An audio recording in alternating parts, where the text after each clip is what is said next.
இன்னைக்கு நம்ம Holi glare of ஈரிஸோட episode 3 தான் பார்க்க போகிறோம். போன எபிசோட்ல எப்படி முடிச்சிருப்பாங்க, லாஸ்ட்டாக எமிலியா ஒரு இன்விடேஷனை பற்றி சொல்லியிருப்பா.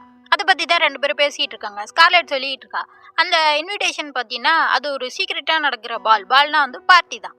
அதில் வந்து எல்லாருமே மொக்கமுடி போட்டுட்டு வருவாங்க. அங்கே வரவங்க கடவுளுக்கு கூட பயப்பட மாட்டாங்க தெரியுமா, அப்படிங்கிற மாதிரிலாம் சொல்லிட்டு இருக்கா. அங்கே போனால் ஏதாச்சும் விஷயம் தெரிய வரும், அதனால தான் அவள் வந்து நம்மள்ட்ட அதை பற்றி பேசியிருக்கா அப்படிங்கிற மாதிரி ஸ்கார்லெட் கிரேல்கிட்ட சொல்லிட்டு இருக்கா. சரி, அதுக்கு போகிறதுக்கு ஒரு முகமுடி வேணும், அதுக்கு என்னம்மா பண்ணுற, வா என் வீட்டுக்கு போகலாம். அங்கே வந்து நான் வந்து அந்த பார்ட்டிக்கு நிறைய தடவை போயிருக்கேன். அப்போ நான் போட்டுட்டு போன முகமுடியே நீனும் போட்டுட்டு போனேன்னு ஏன் என்ன தெரிஞ்சவங்க யாராச்சும் உன்ட்ட வந்து பேசுவாங்க அப்படின்னு சொல்லிட்டு அவளோட வீட்டுக்கு போகிறாங்க. அங்கேயும் நம்ம ஈரணி மெய்டு மாதிரி தான் வேஷம் போட்டு உள்ள வந்து அந்த முகமுடியை எடுத்துட்டு வந்துடுறா. அப்புறம் இவங்க ரெண்டு பேருமே அந்த பார்ட்டிக்கு தான் வந்திருக்காங்க. வரப்ப அவர் வந்து இன்விடேஷன் கேட்குறாரு. நான் கூட இன்விடேஷன்னா அந்த தொப்பிக்குள்ளே இருந்துச்சுன்னு நினச்சேன். அந்த இன்விடேஷன் பேரே அதுதான், இந்த ஜான் தொப்பிக்குள்ளே இருக்கும் அப்படிங்கிற மாதிரி சொல்கிறது. அதை கேட்டோடனே அவனும் கிரேல உழு விட்டுறான். அப்படி பார்ட்டிக்குள்ளே வந்து வர பார்த்தா எல்லாருமே முகமுடி போட்டு தான் சுற்றிட்டு இருக்காங்க. இவளும் பார்த்துக்கிட்டு இருக்கா. அங்கே ஒருத்தர் வந்துட்டு இவள்கிட்ட பேசிகிட்டு இருப்பாரு. இது மாதிரி அவங்க சொன்னாங்க மரத்தை வந்து காட்டுக்குள்ளேயே மறைய வைக்கணும்னு சொல்லிட்டு, ஆனால் அவங்க எடுத்துகிட்டு வந்த மரத்தெல்லாம் பாரு சொத்தையாக இருக்குது அப்படிங்கிற மாதிரி சொல்லிட்டு இருக்காரு. இவளுக்கு ஒன்றுமே புரியல, திரு முழிச்சிட்டு இருக்கா. அதோட வந்து என்ன பேர் சொல்லி வச்சிருப்பானா ஈரிஸ்னு சொல்லி வச்சிருப்பா. இந்த ஸ்கார்லெட்டும் இங்கே வந்தப்ப அந்த பேர் தான் சொல்லியிருப்பாளாம்.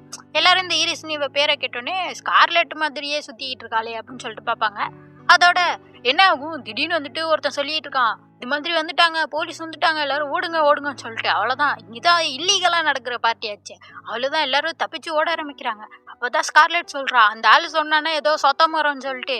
என்ன சொல்லியிருக்கான்னா, இப்படி சீக்கிரட்டாக நடக்கிற பார்ட்டின்னு சொல்லிட்டு இவங்க ஹியூமன்ஸை கடத்திக்கிட்டு இருக்காங்களாம். அதைத்தான் இந்த பார்ட்டியை வச்சு பண்ணிக்கிட்டு இருக்காங்க, அதனால தான் போலீஸ் வந்திருக்காங்க, ஓடு ஓடுன்னு சொல்லிட்டு ஸ்கார்லெட் போயிட்டு இருக்கா. இப்படி எல்லாரும் ஓடுறப்போ ஒரு லேடி கீழே விழுந்து அவங்க கையில் அடிபட்டு ரத்தமாக போக ஆரம்பிச்சிடுச்சு. யாருமே உதவி செய்யலை. இவ கத்திட்டு இருக்கா, உதவி செய்யுங்கன்னு சொல்லிட்டு.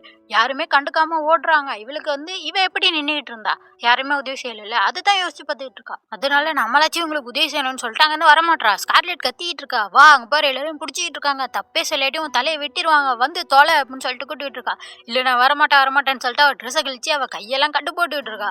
அந்த நேரம் பார்த்து ஒரு காவலாளி நம்ம கிரேல கையை பிடிச்சி இழுக்க, இவ கத்துனோடனே ஸ்கார்லெட் கோவம் வந்துருச்சு.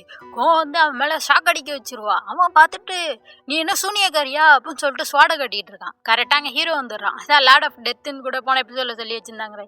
அவன் தான் வந்துடுறான். அவன் வந்துட்டு என்ன பண்ற, அடிபட்டுருக்குல அவங்களுக்கு, முதல்ல அவங்கள பாரு அப்படின்னு சொல்லிட்டு அந்த பையில அமுச்சு வச்சுட்டு ஹீரோயின்ட்ட பேசுறான். திருப்பி நீ இங்க என்ன பண்ற அப்படின்னு சொல்லிட்டு. அப்பதான் தனியா கூட்டு போய் பேசிட்டு இருக்கான். அவன் சொல்லிட்டு இருக்கான்.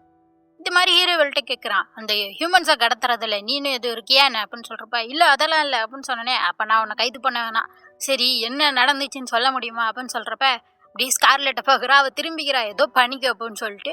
இப்போ பார்த்துட்டு நம்ம வேணா கொஞ்சம் எதுவும் டீல் போட்டுப்போமா அப்படிங்கிற மாதிரி கேட்டுட்டு இருக்கா. உடனே இவன் பார்க்குறான், ஓ நீ பண கஷ்டத்தில் இருக்கல்ல, உன்கிட்ட ஏதாச்சும் இன்ஃபர்மேஷன் வாங்கணுன்னா நான் பணம் கொடுத்து தான் ஆகணும் அப்படிங்கிற மாதிரி சொல்லிட்டு, அவன் என்ன சொல்கிறான்னா, சரி நம்ம வேணா என்கேஜ்மெண்ட் பண்ணிக்கலாமா அப்படிங்கிற மாதிரி கேட்குறான். இவன் முழிக்கிறா, என்னது அப்படின்னு சொல்லிட்டு. அதே மாதிரி அடுத்த சைடில் கூட்டிட்டு போய் சர்ச்சில் வச்சு என்கேஜ்மெண்ட்டையும் முடிச்சிடுறான். அப்புறம் தான் கட்டுறாங்க இவங்க ரெண்டு பேரும் என்ன பேசிக்கிட்டாங்கன்னு சொல்லிட்டு.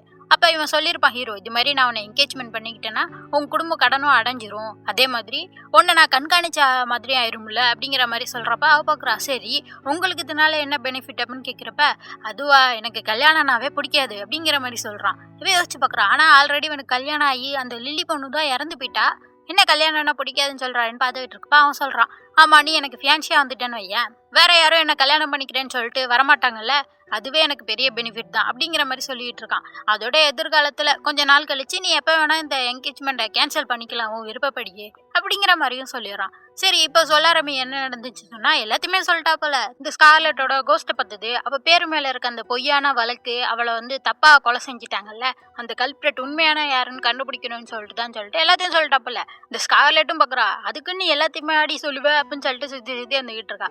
இவன் இதெல்லாம் கேட்டுட்டு, ஓ அப்படியா, கேட்குறப்ப எல்லாமே கட்டுக்கதை மாதிரி இருக்கு, ஆனால் சில நேரம் நான் உன்னை பார்க்குறப்ப அப்படி ஸ்கார்லெட் மாதிரியே இருக்கு, அதனால நான் நம்பித்தான் ஆகணும் அப்படிங்கிற மாதிரி சொல்கிறான். அதனால உனக்கு எவ்வளோ பிரச்சனை வேணா வரலாம், நீ தான் பார்த்து இருந்துக்கணும் அப்படின்னு சொல்லிட்டு, வேற எதுவும் என்கிட்ட இருந்து மறைக்கிறியா அப்படின்னு சொல்லிட்டு கேட்குறான்.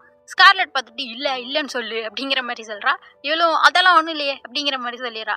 ஏன்னா இவ வந்து அந்த லில்லியோட அந்த சர்ச்லேருந்து ஒரு லெட்டரும் அவள் வச்சுட்டு போன ஒரு சாவியெல்லாம் எடுத்திருப்பாள்ல, அது மட்டும் இவன்கிட்ட சொல்லலை போல.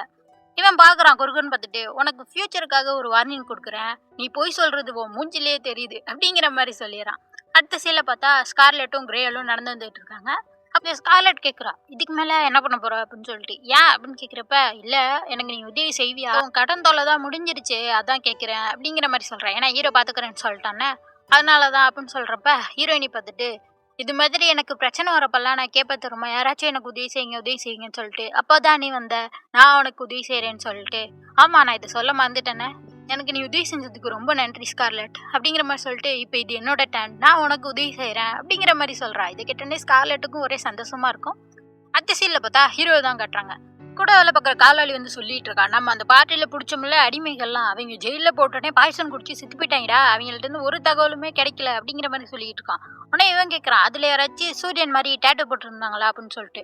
இல்லையே யாரும் அப்படி போட்டுலையே அப்படின்னு சொல்கிறப்ப, ஓ அப்போ இந்த ஆர்கனைசேஷனோட அவங்க இல்லை போலையே அப்படின்னு சொல்லிட்டு அதை பற்றி பேசிகிட்டு இருக்கான். உடனே அந்த காவலாளி சொல்கிறான், அந்த கிரேல் பொண்ணை பிடிச்சில அவளை விசாரிக்க வேண்டியதானே, அவளை பிடிச்சி போட வேண்டியதானே அப்படிங்கிற மாதிரி சொல்லிட்டு இருப்ப, அதுக்கு அவசியம் இல்லை, அவளை நான் என்கேஜ்மெண்ட் பண்ணிட்டேன் அப்படிங்கிற மாதிரி சொல்கிறான். இவன் அதிர்ச்சி ஆயிடுறான், என்னடா சொல்ற, அவளை ஏன்டா என்கேஜ் பண்ணிக்கிட்ட அப்படின்னு சொல்லிட்டு கத்திட்டு இருக்கான். ஆமா பண்ணிட்டோம், இப்போ நான் வந்து நாளைக்கு ஒரு இடத்துக்கு போகிறேன், லேட்டாக தான் வருவேன் அப்படிங்கிற மாதிரி சொல்கிறான். இப்போ அடுத்த சீனில் கட்டுறாங்க.